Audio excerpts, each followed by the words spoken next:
próximo programa es para todos. No contiene escenas de sexo o violencia.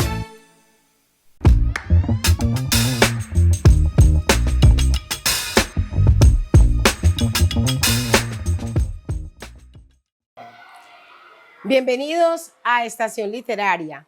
Soy Leonora Murillo, desde la institución educativa Marco Fidel Suárez, donde nos encontramos en nuestra biblioteca y compartiremos con ustedes un fragmento del Premio Nobel de Literatura colombiano Gabriel García Márquez, desafortunadamente ya fallecido, pero que ha dejado un legado en la literatura colombiana, latinoamericana y universal.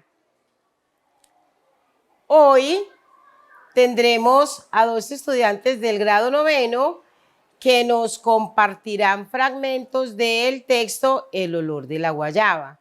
Como sabemos, Gabriel García Márquez siempre se inspiró en el realismo mágico, un actor de una trascendencia incalculable, un creativo, un soñador, un realista, y nos dejó obras de gran profundidad como 100 años de soledad, obra con la cual ganó el Premio Nobel de Literatura y que ha sido traducida a muchísimos idiomas. Es una obra, un bestseller de la literatura universal. Nuestro Gabriel García Márquez dejó este mundo, pero con un legado que nos sirve y servirá para las generaciones venideras, de lo que es la buena pluma, el buen vocabulario, la utilización de las palabras, el lenguaje mágico. Entonces, para nosotros como colombianos debe ser un orgullo contar con las joyas literarias de este gran escritor de talla mundial. Bienvenidos. Orígenes. El tren. Un tren que luego recordaría amarillo y polvoriento y envuelto en una humedora sofocante. Llegaba todos los días al pueblo a las 11 de la mañana, luego de cruzar las vastas plantaciones de banano, junto a la vía. Por caminos llenos de polvo avanzaban lentas carreteras tiradas por bueyes y cargadas de racimos de bananos verdes. Y el aire era ardiente y húmedo. Y cuando el tren llegaba al pueblo había mucho calor, y las mujeres que aguardaban en las estaciones se protegían del sol con sombrillas de colores. Los vagones de primera clase tenían sillas de miembre, y los de tercera, donde viajaban los jornaleros, rígidos escañosos de madera, a veces enganchados a los otros. Venía en un vagón de vidrios azules enteramente refrigerado, donde viajaban los altos empleados de la compañía bananera. Los hombres que bajaban de aquel vagón no tenían ni las ropas, ni el color de mostaza, ni el aire soñoliento de las personas que uno cruzaba en la calle del pueblo. Eran rojos como camarones, rubios y fornidos, y vestían como exploraciones con cascos de corcho y polainas, y sus mujeres. Cuando las traían parecían frágiles y como asombradas en un ligero traje de muselina. Norteamericanos, le explicaba a su abuelo, el coronel, con una sombra del desdén, el mismo desdén que asumían las viejas familias del pueblo ante todos los adveneros. Cuando Gabriel nació, todavía quedaban rastros de la fiebre del banano que años atrás había sacudido toda la zona. Aracataca parecía un pueblo del lejano oeste, no solo por su tren, sus viejas casas de madera y sus sirvientes calles de polvo, sino también que por sus mitos y leyendas. Hacia 1910, cuando la United Fruit había elegido su campamento en el corazón de las sombreadas plantaciones de banano. El pueblo había conocido una era esplendor de derroche. Corría el dinero a chorros y, según se decía, mujeres desnudas bailaban la cumbia ante magnates que acercaban billetes al juego para encender sus cigarros. Esta y otras leyendas similares habían llevado hacia aquel olvidado pueblo de la Casa del Norte de Colombia, enjambres y aventureros y prostitutas, desperdicios de mujeres solas y de hombres que amarraban la mula en un horcón del hotel, trayendo como único equipaje el baúl de madera o un atadillo de ropa. Para doña Tranquiliana, la abuela, cuya familia era una de las más antiguas del pueblo, aquella tempestad de caras desconocidas en todos en la vida pública, de hombres cambiándose de ropa en la calle, de mujeres sentadas en baúles con los paraguas abiertos, y de mulas y mulas abandonadas, muriéndose de hambre en la cuadra del hotel, representaban simplemente la hojarasca, es decir, los desechos humanos que la riqueza bananera había depositado en Aracataca. La abuela gobernaba la casa, una casa que luego le recordaría grande, antigua, con un patio donde ardía en las noches, por mucho calor, el aroma un jazminero y cuartos innumerables, donde suspiraban a veces los muertos. Para doña Tranquiliana, cuya familia provenía de La Guajira, una península de arenales ardientes, de indios, contrabandistas y brujos. No había una frontera muy definida entre los muertos y los vivos. Cosas fantásticas eran referidas por ella como ordinarios sucesos cotidianos. Mujer menuda y ferrara, de alucinados ojos azules a medida que fue envejeciendo y quedándose ciega. Aquella frontera entre los vivos y desaparecidos se hizo cada vez más entablable, de modo que acabó hablando con los muertos y escuchándoles sus quejas, suspiros y llantos. Cuando la noche de trópicos, sofocante y densa de olores de nardos y jazmines y rumores de grillos, caía brusca sobre la casa, la abuela inmovilizaba una silla a Gabriel, entonces un niño de 5 años de edad, asustado entre los muertos que andaban por allí, con la tía Petra, con el hijo Lázaro, o con aquella tía Margarita Márquez, que había muerto siendo muy joven y muy linda, y cuyo recuerdo había de arder en memoria de 2 generaciones de la familia. Si te mueves, le decía la abuela al niño, va a venir la tía la tía Petra, que está en su cuarto, o el tío Lázaro. Hoy, casi 50 años después, cuando Gabriel García Márquez despierta en plena noche en un hotel de Roma, o Bangkok, vuelve a experimentar, por un instante, aquel viejo terror de su infancia, muertos próximos que habitaban en la oscuridad. Aquella casa donde él vivió de niño no era, en realidad, la de sus padres, sino la de sus abuelos maternos. Circunstancias muy especiales habían hecho de él un niño extraviado en un universo de gente mayor, abrumadas por recuerdos de guerras, penurianas y esplendores de nuestros tiempos. Luisa, su madre, había sido una de muchas chicas bonitas del pueblo, hija del coronel Márquez, un veterano de la guerra civil, respetado por toda la región. Había sido educada en una atmósfera de seguridad y pulcritud, muy cayetana, por cierto, propia de viejas familias de la región, que de una manera marcaban distancias de los adversos y forasteros. Pasado por harto tales distancias, el hombre que vivió una tarde a pedir tranquilidad y ceremoniosidad la mano de Luisa, uno de aquellos forasteros que suscitaban los recelos de la familia Gabriel.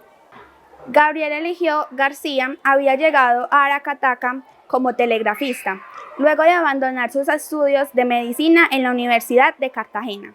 Sin recursos para llevar a término su carrera, había decidido asumir aquel destino del empleado público y casarse. Después de pasar revistas mentalmente a todas las muchachas del pueblo, decidió pedir la mano de Luisa Márquez. Era bonita y muy seria, y de una familia respetable. Así que, obstinado, se presentó a la casa para proponerle matrimonio, sin haberle dicho o escrito antes una sola palabra de amor. Pero la familia se opuso. Luisa no podía casarse con un telegrafista. El telegrafista era oriundo de Bolívar, un departamento de gentes muy estridentes y desenfadadas, que no tenían el rigor y la compostura del coronel y su familia. Para colmo, García era conservador, partido contra el cual, a veces con las armas, el coronel había luchado toda su vida. A fin de distanciarla de aquel pretendiente, Luisa fue enviada con su madre a un largo viaje por otras poblaciones y remotas ciudades de la costa. De nada sirvió. En cada ciudad había una telegrafía y los telegrafistas, cómplices de su colega de Aracataca, le hacían llegar a la muchacha los mensajes de amor que éste le transmitía en código Morse. Aquellos telegramas la seguían a donde fuere, como las mariposas amarillas a Mauricio Babilonia. Ante tanta obstinación, la familia acabó por ceder. Después del matrimonio, Gabriel eligió orillas del Caribe, en otro tiempo hacinada por los piratas. A petición del coronel, Luisa dio a luz a su primer hijo en Aracataca, y quizás para pagar los últimos rescoldos del resentimiento suscitado por su matrimonio con el telegrafista, dejó al recién nacido al cuidado de sus abuelos. Así fue como Gabriel creció en aquella casa, único niño en medio de innumerables mujeres. Doña Tranquiliña, que hablaba de los muertos como si estuviesen vivos, la tía Francisca, la tía Petra, la tía Elvira, todas ellas mujeres fantásticas instaladas en sus recuerdos remotos. Todas son sorprendentes aptitudes premotorias y a veces tan supersticiosas como las indias guajiras que comprometían los servidumbres de la casa. También ellas tomaban lo extraordinario como algo natural. La tía Francisca Simonosea, por ejemplo, que era una mujer fuerte e infatigable, se sentó un día a tejer su mortaja. ¿Por qué estás tejiendo una mortaja?, le preguntó Gabriel. Niño, porque me voy a morir, respondió ella. Y en efecto, cuando terminó la mortaja, se acostó en su cama y se murió. Desde luego, el personaje más importante de la casa era el abuelo de Gabriel. A la hora de las comidas que congregaban no solo a todas las mujeres de la casa, sino también a amigos y parientes, llegados en el tren de las 11. El viejo presidía la mesa, tuerto por causa de una glaucoma, con un apetito sólido, una panza prominente y una vigorosa sexualidad, que había dejado su semilla en docenas de hijos naturales por toda la región. El coronel Marqués era un liberal de principios muy respetado en aquel pueblo.